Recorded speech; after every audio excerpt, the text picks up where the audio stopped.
వినాయక చవితి సందర్భంగా విగ్రహ ప్రతిష్ఠ నుంచి విగ్రహం అనుపు వరకు భద్రతా ఏర్పాట్లు పోలీస్ కమిషనర్ శంకర్ బాగ్జీ ఉన్నత స్థాయి సమీక్ష నిర్వహించారు. సీసీ కెమెరాల ఏర్పాటు, వాలంటీర్ల నియామకం, నిమజ్జన ప్రదేశాల వినియోగం తప్పనిసరి అని స్పష్టం చేశారు. డ్రోన్ నిఘా, బలవంతపు విరాళాలు, డీజే, మత్తు పదార్థాలపై నిషేధించిన కఠినంగా అమలు చేయాలని ఆదేశించారు. గణేష్ ఉత్సవ్ .net ద్వారా ఉచిత రిజిస్ట్రేషన్ చేసుకోవాలని సూచించారు.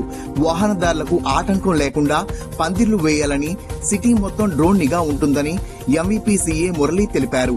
ఇక్కడ మండపం ఎక్కడ మీరు పెడుతున్నారో వాటన్నిటినీ కూడా మీరు గణేష్ ఉత్సవ్ .net అనే దాంట్లో మీరు రిజిస్ట్రేషన్ చేసుకోవాలి. దాని ప్రకారం పోలీసు వారు ఫిజికల్ గా వస్తారు, వెరిఫై చేస్తారు. మీరు వేసిన మండపం రోడ్డు కట్టంగా ఏమైనా ఉందా, ట్రాఫిక్ అబ్స్ట్రక్షన్ ఉందా, అదే విధంగా మీరు ప్రాపర్ గానే పవర్ కనెక్షన్ అన్ని తీసుకున్నారా లేదా, ఒకవేళ ప్రైవేట్ ప్లేస్ అయితే వాళ్ళు పర్మిషన్ తో తీసుకున్నారా, పబ్లిక్ ప్లేస్ అయితే కన్సర్న్ అధికారులు పర్మిషన్ తీసుకున్నారా లేదా, అన్ని వివరాలు కూడా పరిశీలించిన తర్వాత మీకు దానికి సంబంధించి పర్మిషన్ అని ఇవ్వడం జరుగుతుంది.